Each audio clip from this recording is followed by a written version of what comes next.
Hello there. Welcome to tonight's stream. It's Adam here from the SCGC, and we've got Ricky as well joining us, Hello. and our special guest, Kev Davies from Deadstar Publishing. Hello. Hello there. It's a little bit different today because you can see my face, so which I was a little bit worried about. So I got the most cultured part of my house, so I look cultured. So yes, hello Kev, how are you doing? Not too bad, not too bad. As you can see, I've also gone for the cultured part. And I've gone for. He's between houses at the moment. I'm in between Between houses, rooms look. as well, probably. He's in between rooms as well at the moment. He's fighting with his nephew about who gets what. Nephew will This is win. your stuff, take it back.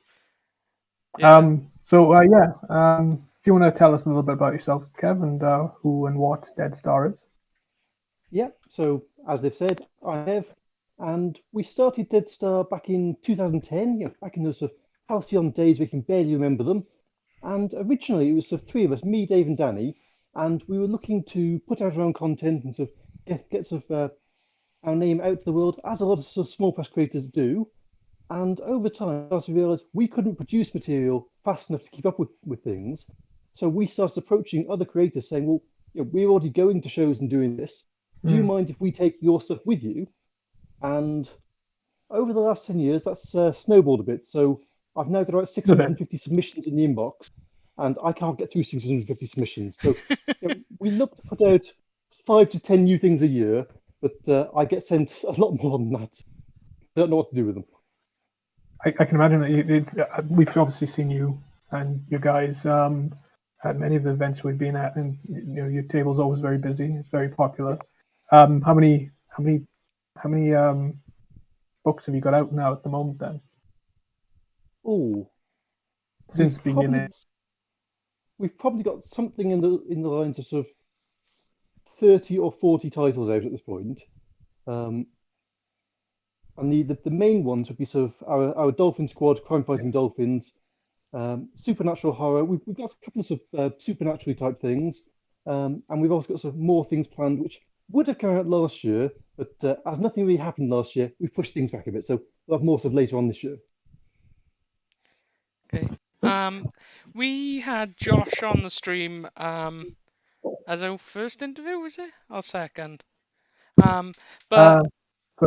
Yeah, so we had Josh from Mythic Comics and Art, and he was saying that like you guys helped him a lot when he first started.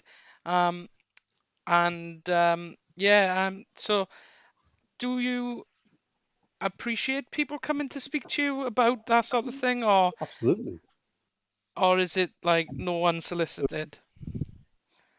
Well, when we first met Josh, would have been 2014, maybe 2015.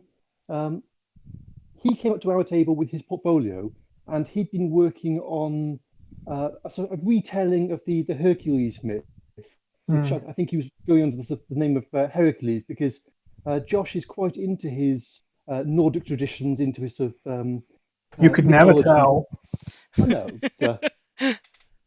And so we were able to provide some feedback of sort of, your storytelling is good, your paneling is good, but your sort of musculature is not quite on the right sort of level, and sort of looking at sort of positions, this bit's maybe a bit stiff, but this bit is working really well, so focus on this bit.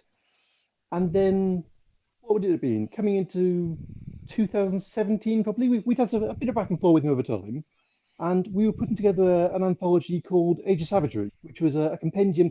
The idea with it was all new comic creators, in order to give people a way of breaking into the industry, because creating a full comic from scratch, creating a full graphic novel from scratch, as you guys are probably aware, is a huge amount of energy, a huge amount of effort. It can take sort of 2-3 years at times to actually sort of produce this. But what we thought was that if we funded the whole thing, if we actually got sort of everything up and running, we came up with the concept for the world, and then looked for artists and writers who could actually sort of fill it with stories. And from doing that, we could, in effect, sort of shortcut the process, so that rather than taking sort of 2 or 3 years to produce a title and then go to all the expense of having to actually pay for it and get out to get started, we could foot the bill and get sort of lots of creators involved, and actually within sort of 6 months or so, give them something that's sort of professionally produced and Do I have it on the shelf? Yes, I do. Here's one I made earlier. One we made earlier. And so within 6 months, you've got the capacity for a fully formed, in fact, that's Josh's story there, fully formed graphic novel, professionally formatted, and something that people can actually sort of take to shows and actually start showing, this is what I've got, and it saves them 2.5 years. So it allows people to actually get their work out far, far earlier, and then start to build the network and start to build the opportunity to actually work with other people. Yeah, that's exactly how we met Josh, and yes, we like Josh. Yes, yeah, no, it's a cool concept. I mean, there's very few people who can pull it off. Very few people have been able to pull off when they've tried, and so seeing you guys go from, I know, obviously with the lockdown, it's kind of put everyone back to zero for now. But seeing you go from strength to strength has always been, been a buzz really. We're not jealous at all. But to be fair, that is kind of one of the things when you start off, especially like for me, when I first started as a writer, trying to find, well, you need.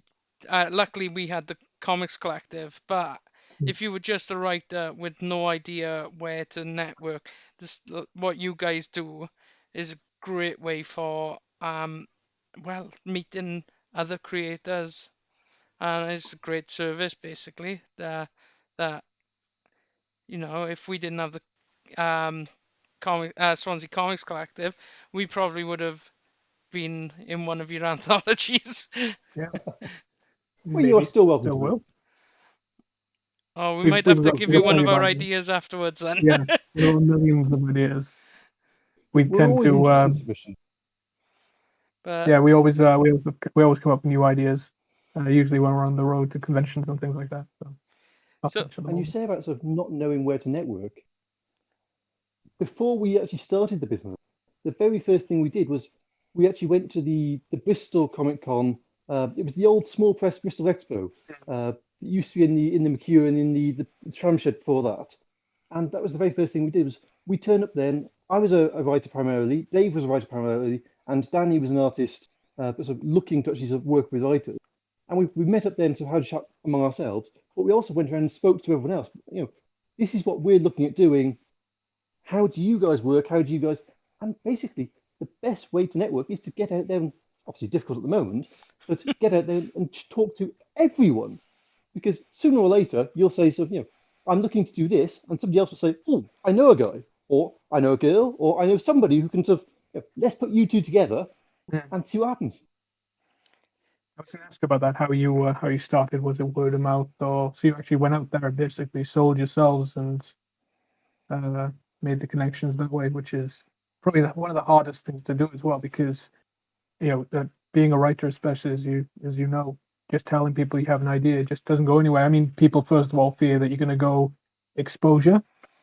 So I guess you might have had that a lot. Did you get a lot of declines, or did you get a lot of interest straight off? To start off with, we had a lot of declines, because to start off with no name, no reputation. But so that's something you build and develop over time, and you end up sort of taking a chance with one, and they take a chance with you. So I can remember Ken. Ken writes and illustrates a comic called Bellico, which has made it sort of 6 or 7 issues at this point. And we were talking at one point of I would offer proofreading and sort of story editing skills to his side of things if he was able to sort of offer some art side of things to our side of things. So I know you see in a lot of sort of the Facebook groups and whatnot of sort of artist wants $200 a page, which is fair. That's what the art is technically worth. But that's not always affordable. But there are other ways of achieving value exchange than just cash dollar. So if you've got a skill set that you can bring to bear, so if you've got a good knowledge of, let's say in Josh's example again, because Josh is the first person that comes to mind in this instance, if you want sort of an authentic mythological experience, you go to Josh. Josh can then sort of give you, encyclopedic knowledge of this is how this story played out, this is sort of how that works. You can then sort of trade that knowledge rather than paying sort of cash value to someone. You can sort of do skill shares. Again, it just comes down to networking, talking, and negotiating. Yeah, Um, and like I guess that would be our experience with it as well, is because yeah, the con, not the con, the SCC was talent share basically, wasn't it? When we first started. me and Ricky didn't. We all made friends quite quickly, but we didn't actually interact with each other until properly until Toporopolis. I mean, we were working on separate ideas. We had separate people doing separate things with, but we our obviously our friendship's grown from that as well. You know, Yeah. and from our research and just spending basically most of our time together. But no, again, it's just it's a really cool thing. And now obviously, as you said before, you didn't have a name to trade on. Now you do. People do know who you are. So hopefully, it's just gonna hopefully snowball. So Yeah. well, I gotta say, like I've been to quite a few cons, but um, you tend to be at all of the cons that I'm at, and I guess you do more than me because like I used to have to be a little bit selective, but you would be there every time. So on a usual year, would you say that you're out nearly every weekend? Not quite every weekend, but certainly sort of 2016 onwards, because that was the point at which we started with the sort of snowball. 2016 onwards, we were probably at sort of 20 to 25 most years. So I think 2020, we probably had sort of 25 penciled in with the option of more before everything. And so 2023, 2024 onwards, I would expect us to be sort of looking at that same number of shows again. So like because for me, at one point I got, especially in the summer, because obviously we've all got day jobs as well. Um, I think during the summer I was working most weeks at least 6 days or 7 days a week, and it gets tiring by the time you get to September. How do you cope with it? Every so often, I'll sort of pencil a week in and just sleep for a week. So phone off, internet off, lights off, and wake me up in a week's time. And unless I'm on fire, yeah, wake me up then. But unless I'm on fire, just leave me be. I'll recover that way.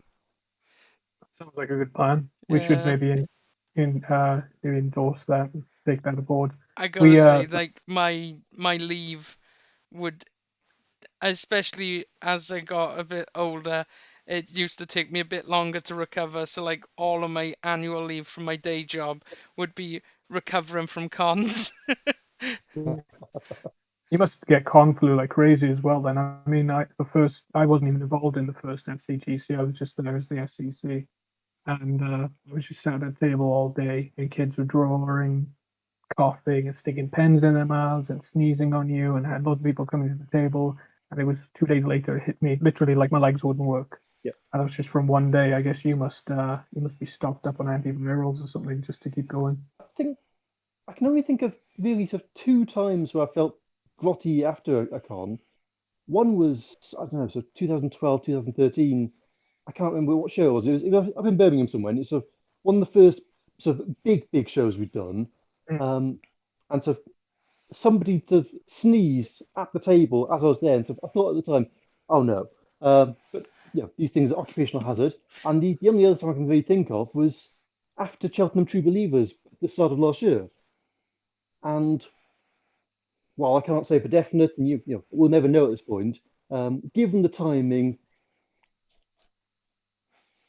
Yeah. Yeah, because obviously that was like one of the last shows I know that run last. Yeah. So like, because they're always the first of the year. Yeah. Um. So like, And not their fault in the slightest. oh So, no no. Stu, the guys from Troops, I'm not blaming you. You guys are fantastic. Please bring the show back. So just the timing of things. And but to be Yeah. fair, at that point as well, there was nothing in Yeah. this country that they were like, oh yeah, we're going to be shutting down. I think even most of us were a bit skeptical after at Yeah. in early February last year. So Well, because no blame on True Believers there. Yeah. Um, no. so Yeah. do Because you I think have Leeds Unleashed went ahead, which we weren't booked for, and that was the first weekend of March, and then MCM Birmingham, which was the 20th of March or so, is the first major show I'm aware of that did cancel, and it cancelled, the right sort of time. Yeah, So, yeah.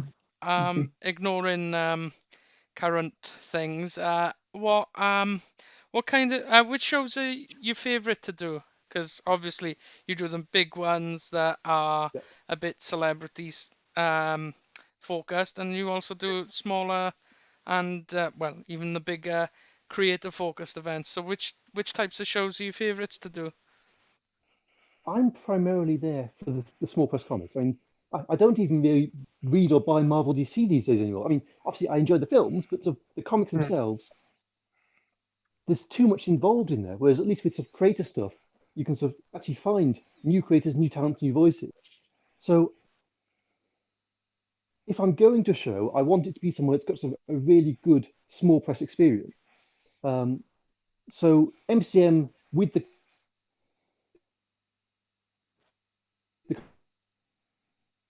comics village, you've got an entire football field of just dedicated comic people.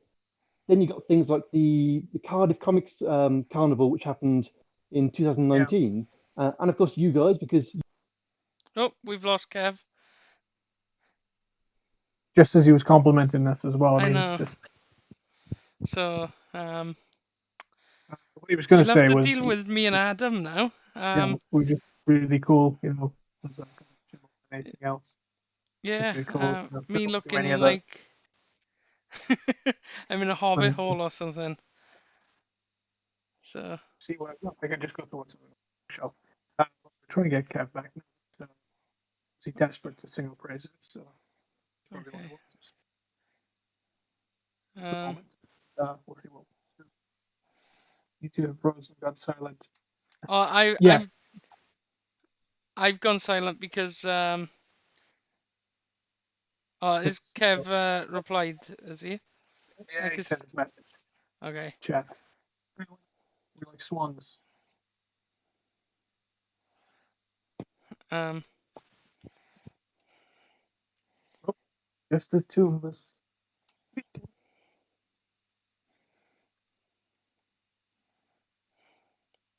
Oh, and then we're Yeah. back. Okay. Okay.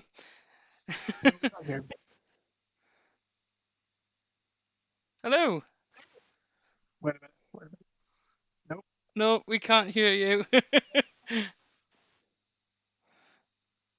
Onto the backup headphones.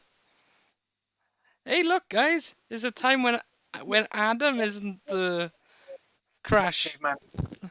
Oh yeah. right, Hey, let's try that instead.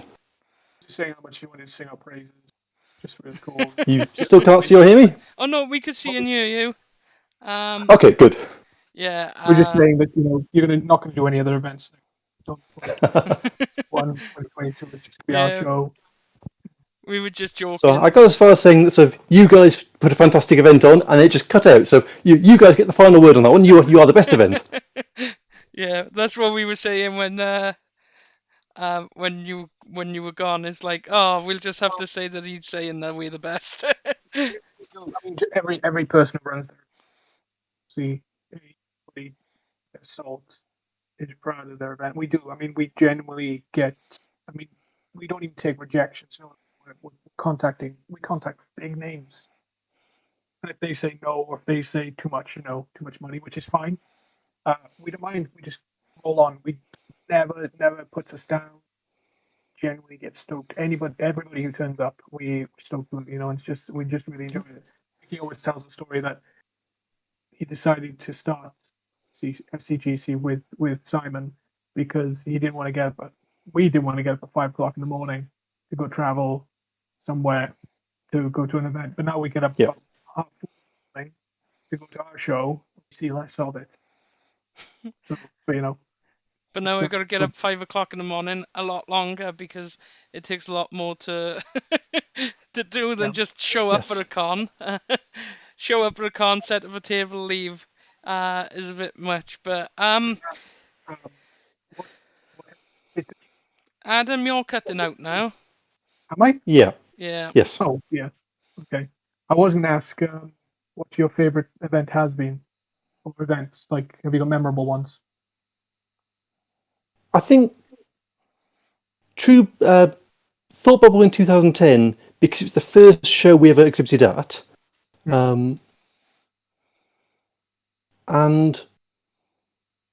probably MCM in 2018, because it was the first time we'd been accepted into the creator side of things. Yeah.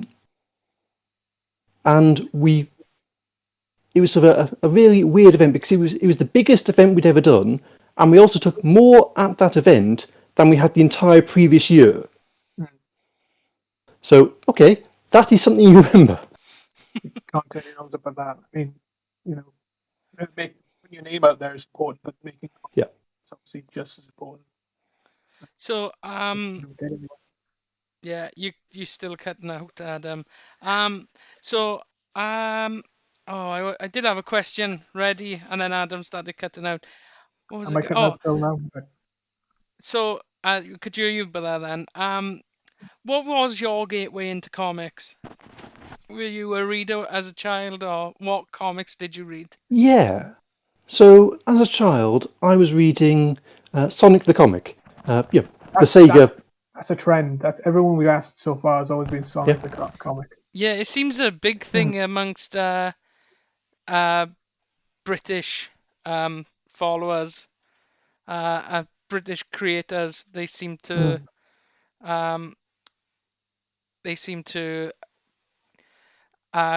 have read Sonic. I gotta admit, I didn't, but No.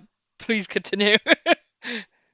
Well, I think, and sort of getting on a soapbox a little bit for a second, but as good as Diamond have been at getting the mass market distribution side of things sorted, they've also caused some issues, because prior to sort of the consolidation of Diamond as taking over as the main distributor, I think comics used to be sort of a lot more available in many more places.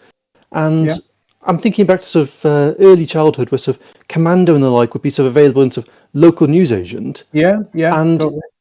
even after that stopped, Sonic the Comic was still available week in, week out in the local newsagent. You didn't have to go to a dedicated comic shop. Now, I love local comic shops, but it does mean that you've actually got to go to a specific shop. You can't just go to any shop in order to get in, and that's sort of losing the potential gateway for lots of young readers who can't necessarily get to the dedicated comic shop in the city.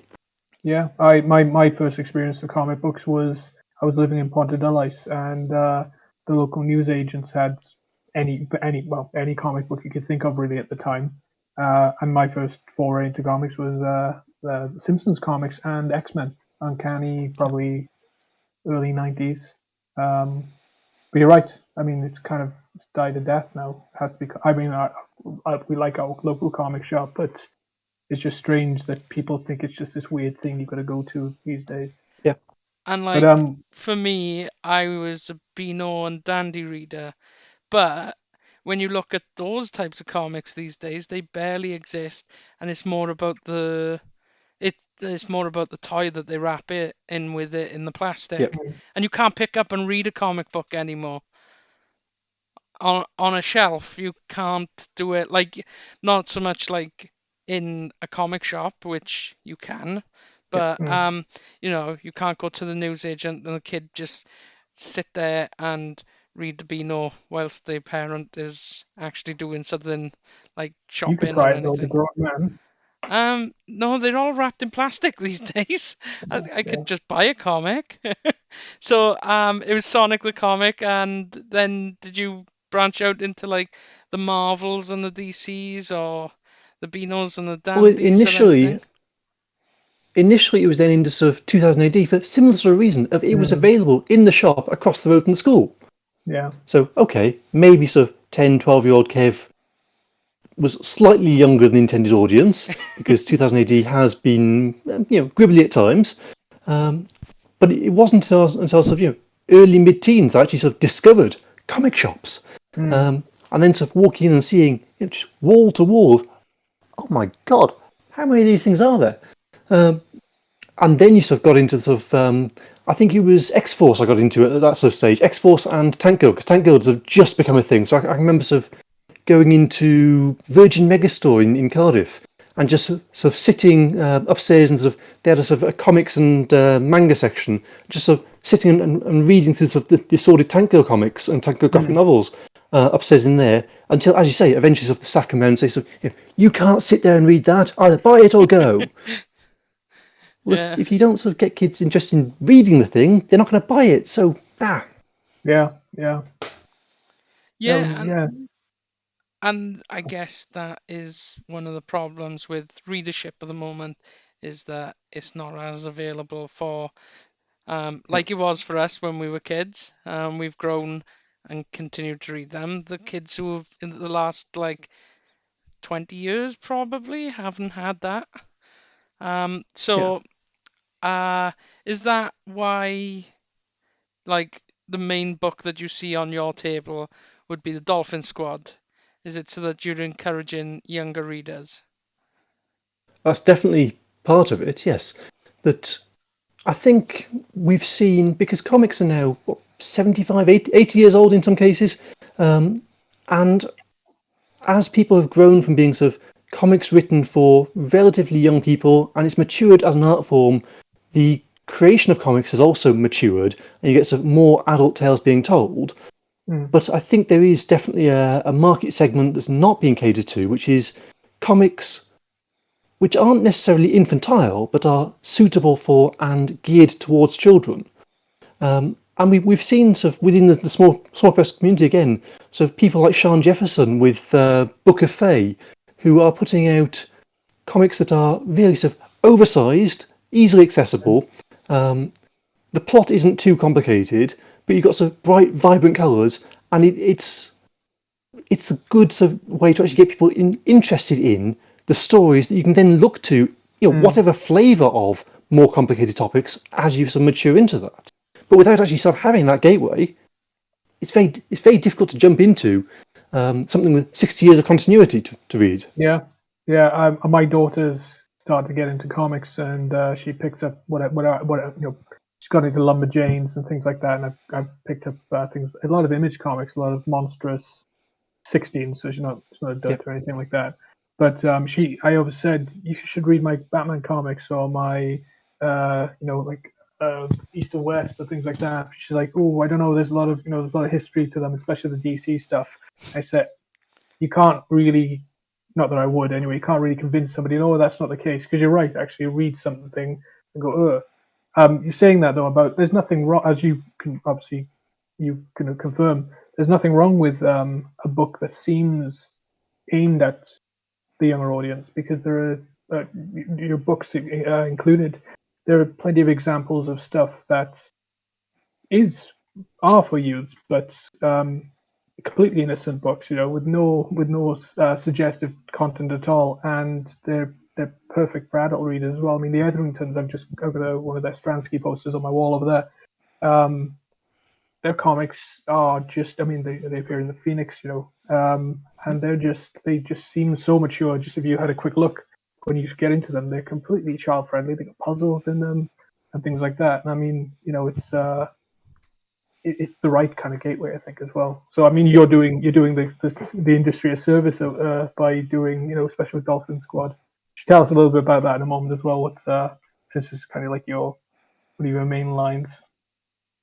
Yeah, so Dolphin Squad, if you told me 10 years ago that I was going to spend most weekends in a general year standing at tables and sort of shouting to strangers about crime-fighting dolphins who talk and sort of fight crime on the land, I wouldn't have had a clue what you were talking about. I'd have thought you'd sort of gone out of your head. But the three characters, it's a really simple concept of three characters. Laser Eye, the team captain, who, as you might guess, has a laser eye. Vinny, who is the world's angriest dolphin. Now, he's not particularly angry, but for Dolphin, he's furious. And then you've got the final person in the team, who is Fabian, and Fabian's an albino dolphin, doesn't speak English, so that allows sort of Danny to hide various jokes and sort of fun lines in Fabian's sort of hidden text, but speaks in a series of sort of clicks and whistles, because exactly what dolphins do. Yeah. And Fabian is the team's sort of tech guru, fixes things, diffuses bombs, has the great sort of one-line quips, because you don't have to sort of work too hard on actually getting them right. You just sort of set it up and hand it to Fabian, who says eek eek eek eek eek. And we're keeping them as sort of fairly short, self-contained pieces. So the first one was taking on sort of the stereotypical evil genius who wants to sort of brainwash the world with computer games. In the second volume, it was 3 linked crimes that sort of all feeds back to something else that's sort of sinister in the background. And Danny's working on the third one at the moment, which he keeps telling me he's working on, and I believe he is, but I would like to see some progress. When there's no deadline, so Oh yeah. And the It will turn up when it's done. It will turn up when it's done. I'd rather it done right than quick. Yes, yeah. We've got a little bit of breathing space at the moment as well, I guess. Yeah. How many other projects are currently on the not back burner, but how many things are currently still moving, but maybe slightly slower than how many things you got going at the moment? So Dave Clifford, who is the artist on 2 of our series, Seven Shades and Dexters Half Dozen, he has been fairly prolifically creating through all this. So I think by the time we sort of get back to having shows, we should have at least 1, if not 2, issues of Seven Shades ready to go, as well as the next issue of Dexters Half Dozen. And Dexters Half Dozen has been... Well, I think Dexters Half Dozen is older than Deadstar is, because they started that originally back in 2008. And there was a couple of years hiatus because the most recent in-canon issue came out in 2015. But between sort of 2015 and now, Dave's been working on the Seven Shades comic, which took sort of a bit longer to work on, because where Dexters Half Dozen, I suppose I should say actually what they are, that sort of Dexters Half Dozen is, think Dirty Dozen meets Indiana Jones. So it's a Second World War commando story of a crack squad of criminals and ne'er-do-wells taking on a German occult division of vampires, werewolves, liches, zombies, all kinds of sort of nefarious. And there's a single sort of plot running right the way through. So it's got sort of callbacks to Lovecraftian mythos. It's got sort of callbacks back to sort of Hellboy and the ilk. And that one is, or was for the first sort of 10 issues, a purely black on white or grayscale comic. Although they have suggested that they might sort of want to dabble in colour sort of going forward, but that's something far for the future. But with Seven Shades, it's a similar sort of thing of it's a spooky western. The sheriff of the town is a drunk and a ne'er-do-well, and it's got some sort of fairly dark tones. So if you're under 18, perhaps sort of cover your ears for a moment. But it's a very dark comedy. It's a very dark comedy, but for those ones, he fully paints every issue. So he does sort of A3 canvases, and just in sort of acrylics then, A3 painting, and every page is a piece of art in its own right. Now that, for obvious reasons, takes a little bit of time to put together. Yeah. So that's why sort of Dexter's got sort of shelved for a couple of years, but Dexter's isn't sort of going away. It is sort of in progress and moving forwards. And just the feedback on both comics, because the amount of detail that, we've said before, the amount of detail that Josh with his speciality puts in, the amount of detail that Dave with his speciality puts in, that Dave was on a panel with Jamie Lambert, the writer for Dexters Half Dozen, a few years ago now, and somebody was sort of talking to them, sort of, it's a Second World War comic, so how did you know to get this particular tank that didn't come into... and it's because he's actually gone away and done the research. So by sort of doing that, he got the authenticity. So, okay, sure, there's vampires. There probably weren't vampires in the Second World War, unless people haven't told us things. Yeah. Well, maybe there were. But by having that sort of that level of authenticity and detail in the comic, you can appeal to sort of so many more people, because people are actually reading it and thinking, sort of, this is actually right, apart from the bits that are obviously not meant to be right.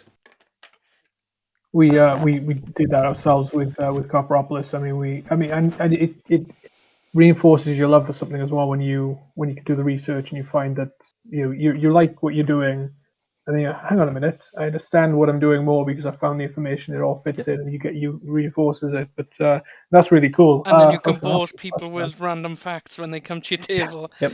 You know, tell me why. We used to do that all the time. People were like, just shut up and I'll buy the comic. I was going to ask you a question then. Damn it. It's gone. I was fascinated by what you were saying. I was like, So, it'll come back to me. whilst we are in a time where there are no comic Well, there are no conventions, time. yeah, where there is no time, and where can people buy Deadstar Publishing books from? Do you have an online presence?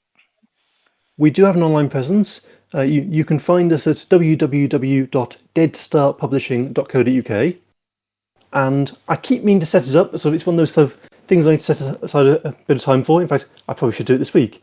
Buy Small Press is also a new marketplace which is looking to give small press creators a bit like Amazon or a bit like Etsy, but designed specifically for small press comics. So I keep meaning to actually sort of set up a presence on there because I've got the account set up. I just need to actually put some titles on there. Now you've said you've done, you'll do it. You have to do it. You've said you've done it on the line. And now that I've said I've done it, yeah, I'll get it done this week. Yeah, I should be able to do that.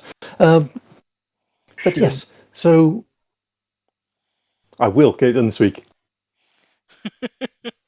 But yeah, so I know sort of a lot of folks like Jenny Gillimbad have got their things on there, and I can really sort of see it being a good online alternative because lots of comic creators, again, you've got sort of Gumroads, you've got sort of Squarespace.com that sort of make it easy to put out your own sort of website together. But a lot of comic creators, I suppose it's sort of one thing to recommend that sort of lots of comic creators want to create comics. That's great. But they don't necessarily have the marketing skills, the development skills, the networking skills, the sort of the tools for actually getting it out to the world. And that's where sort of marketplace like this could become sort of really useful because rather than having to worry about sort of, oh no, I've got to sort of pay for this and make this and arrange that. Well, that's exactly what that's there for. Yeah. I'm sort of fairly lucky that having been doing this for 10, 11 years now, I've had the time, I've had the resources to actually sort of sit down and build my own website that does all the things that I wanted to do. But for people who don't have that or sort of dipping their toe in the water, I would always advocate having your own online space, but I would also advocate of having something and having some way of actually sort of getting eyeballs. Without eyeballs, it's very difficult to yeah. No, you're right. I mean, everyone should have their own space, but being pooled amongst other people will draw. It's that whole recommended thing. It's like Netflix or places like that where you see something, and if you like this, then you like that. Same with Etsy and all sorts of other creator-driven things. It's a fantastic idea. I mean, do you think if you'd had something like that a few years ago, I'm guessing you'd probably be a lot. You'd be elevated even further. I would hope so, yeah. And I hope that sort of 5 years from now, it will, as a tool, and allow people to actually sort of reach that height. And in the meantime, you can springboard them as well. I mean, yeah. So that's pretty cool. I still can't remember what I was going to ask you. Something. So, what advice would you have for people who are just breaking in, or contemplating trying to break into comics? Yeah. Don't try and be perfect, because if you're trying to be perfect, you'll never finish. It's better to do something and finish it than to keep honing your masterpiece 5, 10, 15 years down the line. Get out as much as you can and actually sort of meet other people, see what other people are doing, read other people's works. Be confident in your ability to have your own taste. That we all like different things, and finding what you like, finding what you're passionate about will really help you to sort of hone the stories that you want to tell. Because I could sit down and I could write a Superman story. But is it a story that's actually going to sort of speak to people? No, I mean, giant, invincible, invulnerable, super strong man, unless you've got a passion for the character, or you're being paid by sort of DC to actually do the work. And again, I'm not knocking any of the writers who do it. They're fulfilling a much needed part of it, but I'm talking about sort of on the creator side of things. You want to tell stories that mean something to you, because if it doesn't mean anything to you, how can it mean anything to anybody else? Yeah, you're right. I mean, and most people think that they're just going to you, me, and Ricky know, and maybe a lot of viewers will know. As soon as you get into the industry, you want to write. First of all, you want to write Batman comics, you want to write Superman, Marvel, but then you realize, no, that's just that you want to get your name out there. And when you do start writing Batman, Superman comics, you're not writing for yourself, as you said. You're writing for the character. But if you stay in the indie scene, you can still make a name for yourself. Look at all the Image comic creators who have got film deals and all sorts, and they're writing what they love. You know, they're drawing what they love. They're inking and penciling and lettering what they love. And completely agree with you there.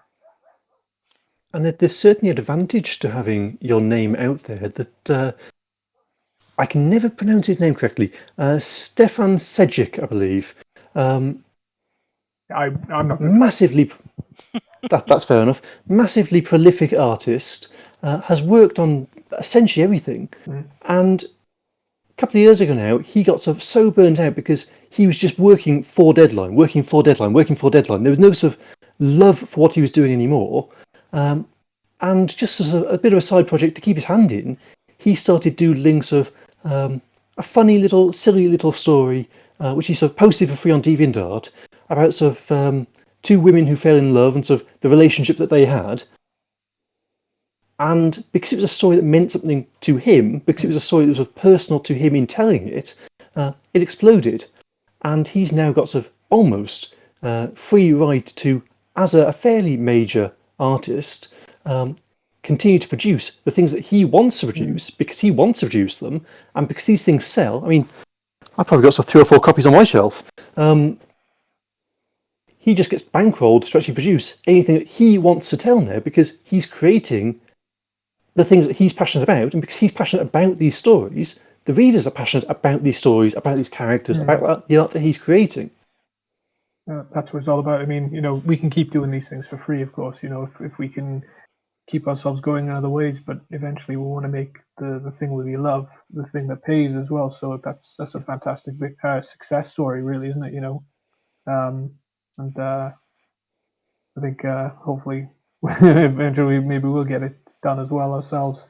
We've got loads of ideas brewing in the background, but cool that we're seeing still that Deadstars just, like I said before, going from strength to strength, really. And this, I see this with the lockdown with groups like Deadstar as just a holding point, it's holding patterns, really. Yeah. So as you said, you might have at least 2 books, 3 books out when we come out of this. So that's going to be fantastic to see. And we'll obviously be keen to see you back at shows as well. Yeah. So I thought you went quiet then. You're like, no, I was trying to think. I got a bit distracted then because I realised that whatever's behind me makes it look like I got Mickey Mouse ears on. Yeah. I thought Jake's eye in the corner there was a button, and I kept tapping my screen and then closing myself down. I was like, yeah. So before we let you go, we usually do some fun questions. So take it away, Adam. Versus question. And this is kind of fitting now because you said one of the characters already. Sonic versus Mario. It's not really a comic question, although they've had comics of their own. Yeah. Who would win?